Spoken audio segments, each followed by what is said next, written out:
எனக்கு நிறைய நடிக்கிறதுக்கு ஆஃபர் வரும் மாஸ்டர். என்ன படம் ஏது கேட்பாரு, வேணாம் இந்த படம் வேணான்னு வர. I have to say no. ஒரு அலையுள்ளதில் தியாகராஜன் இங்கே வந்தார். தியாகராஜன் வந்து பிக்கப் பண்ணார். உங்களுக்கு தெரியும் அந்த ஆளுடைய எப்படி குடும்பம் நடத்துகிற நீங்கள். ஒய்ஃப் வந்து படத்தில் நடிக்கக்கூடாதுன்னு ரொம்ப தீர்மானமாக இருந்தாங்க. பொசசிவ் ஒய்ஃப்னு அவர் உலுக்கி எடுக்கணும், தூங்க விடாமல் அவரை போட்டு வதச்சி அது மாதிரி அவர் பொண்ணுங்கள்லாம் தொட விட மாட்டேன். நான் ஒரு படத்தை எடுத்து டைரக்ட் பண்ணணும்னு நினச்சிட்டேன்னா தூங்க மாட்டேன் mass. Day and night work பண்ணிகிட்டே இருப்பேன். அது வந்து பிரசாந்துக்காக செய்கிற விஷயங்கள் இல்லை, எனக்கு ப்ரொஃபஷ்னலாக ஒரு இது பேய் உள்ளே வந்துடும். இதை போய் நான் ஏன் இன்னொருத்தருக்கு எஃபர்ட் போடணுன்ற அப்பாவுக்கு இது கஷ்டம் கொடுக்கக்கூடாதுங்கிற ஒரு காரணத்தினால சொல்லிடுவேன். ரெண்டாவது எனக்கு நிறைய நடிக்கிறதுக்கு ஆஃபர் வரும் மாஸ்டர். என்ன படம் ஏது கேட்பாரு, வேணாம் இந்த படம் வேணான்னு வர.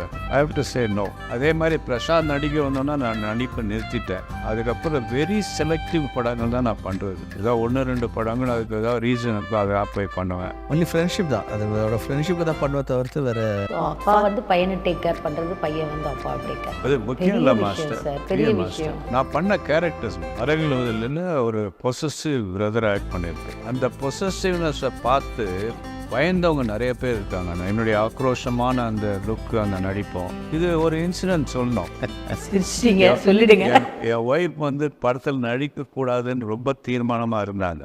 ஆனால் அவர் சொன்னார், பாரதி சொன்னார், நான் வர உங்கள் வீட்டுக்கு வந்து நான் கன்வின்ஸ் பண்ணுறேன். இது பேசினார். இது மாதிரி அவர் பொண்ணுங்கள்லாம் தொட விட மாட்டேன், நீங்கள் கவலைப்படாதீங்க நீங்கள். அப்புறம் வேண்டாம் வெறுப்பா ஓகேன்ட்டு. ஆனால் அன்றைக்கி டிசைட் பண்ணாங்க, இனிமேல் வந்து நான் உங்கள் ஒய்ஃப்னு எங்கேயும் தெரியக்கூடாது, ஏன்னா என்னுடைய ப்ரைவசி போயிடும். நான் எங்கேயும் சுதந்திரமாக இப்போ பிள்ளைங்களெல்லாம் ஸ்கூலில் எடுத்துகிட்டு போய் விடுறதுக்கு நான் போகிறேன், ஈவினிங் பிக்கப் பண்ணுறேன், கிளாஸஸ் கொண்டு போய் விட்றேன். நான் வந்து இன்னொருடைய ஒய்ஃப்னு தெரிஞ்சால் எனக்கு ப்ரைவசி போயிடும். அதனால் நீங்கள் வந்து உங்கள் ஷூட்டிங் உங்களோட வச்சிங்கன்ட்டாங்க. ஒரு நாள் ஏதோ ஒரு வேலை இருந்தது. அப்போது வந்து என் டாக்டர் சர்ச் வாக்கில் படிச்சுட்டு இருந்தது. அதை பிக்கப் பண்ணுறதுக்காக போயிருந்தேன்.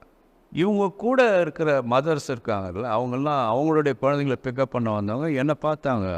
ஒரு அலையுள்ளதில் தியாகராஜன் இங்கே வந்தார். அடுத்த நாள் என் ஒய்ஃப் போகும்போது, நேற்று தியாகராஜன் வந்து பிக்கப் பண்ணார், உங்களுக்கு தெரியும் போச்சு.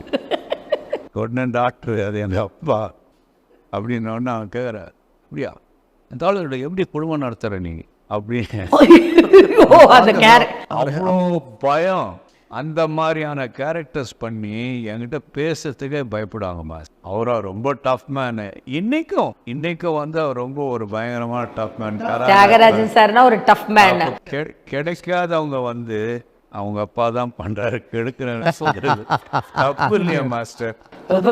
சொல்லிட்டு போட்டோம், நீ வர உனக்கு ஏதோ வேணும்னு வர, கால் ஷீட் கிடைக்கல, ஏதோ ஒன்று கிடைக்கலன்னும் போது வெளியில் போய் இல்லை அவங்க அப்பா தான் அவரை கெடுக்கிறாரு.